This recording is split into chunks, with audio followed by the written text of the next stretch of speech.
Hello everyone, good morning. কেমন আছো সবাই? আশা করি সবাই অনেক ভালো আছো আর সুস্থ আছো, আর আমরাও ভালো আছি। সময়টা ছিল ইভিনিং, কিন্তু যেহেতু পোস্ট করব সকালবেলা, সেই জন্য মর্নিং বললাম। যাই হোক, আজকে হচ্ছে আমাদের পিকনিক, অল্প কয়েকজনের পিকনিক, তবে খুব মজা হয়েছিল।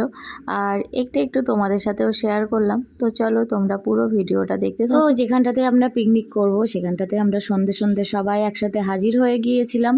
আর পিকনিকটা হয়েছিল আমার কাকা শ্বশুরের বাড়িতে। সত্যি কথা বলতে এই শীতকালটা পিকনিকের উপযুক্ত সময়, আর ভীষণই ভালো লাগে। কিন্তু বিয়ের পর থেকে সেরকমভাবে আর করাই হয় না, তবে বিয়ের আগে প্রচুর পিকনিক করেছি।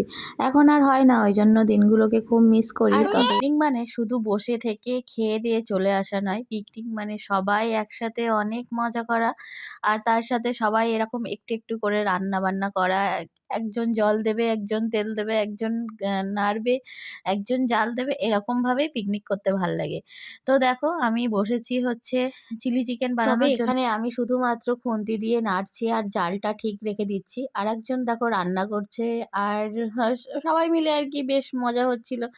কেউ একটু জল দিয়ে দিচ্ছে, কেউ একটু ওই দেখো সোয়া সস দিয়ে দিচ্ছে, তো জালটাও ঠিক করে দিচ্ছে। এই আর কি, সবাই মিলে খুব মজা হয়েছিল। আমার বর ওদিকে ফ্রাইড রাইসটাও রেডি করছিল।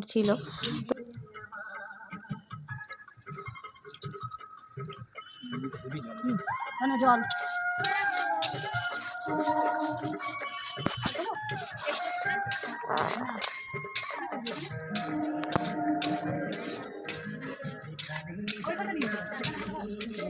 আমি দিচ্ছি,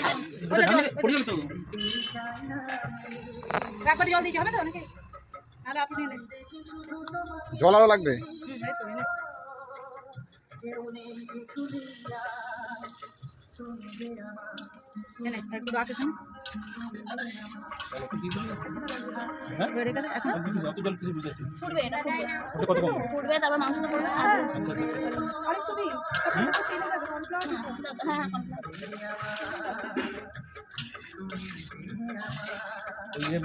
ঠান্ডা হোক।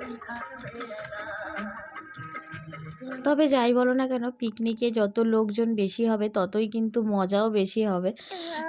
তো তোমাদের সাথে কথা বলতে বলতে দেখো এখানে চিলি চিকেনটা প্রায় হয়ে গেছে। এখন দেওয়া হচ্ছে কর্নফ্লাওয়ার, আর ঝোলটা একটু ফুটে উঠলেই নামিয়ে নেওয়া হবে গরম মশলা দিয়ে। তো বরকে বলেছিলাম একটুখানি ভিডিও করে দেওয়ার জন্য, সেজন্য বর আমার একটু ভিডিও করে দিয়েছিল। আর সত্যি কথা বলতে আমি সেরকম কারো ভিডিও করিনি, কারণ অনেকের অনেক আপত্তি থাকতে পারে, অনেকে ক্যামেরার সামনে আসতে পছন্দ করে না, ওই জন্য আর কি আমি ভিডিও করিনি।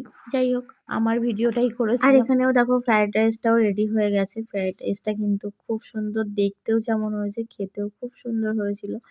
এটুকুই ভিডিও করেছিলাম, সেটুকুই তোমাদের সাথে শেয়ার করলাম। তো চলো আজকের মতো টাটা।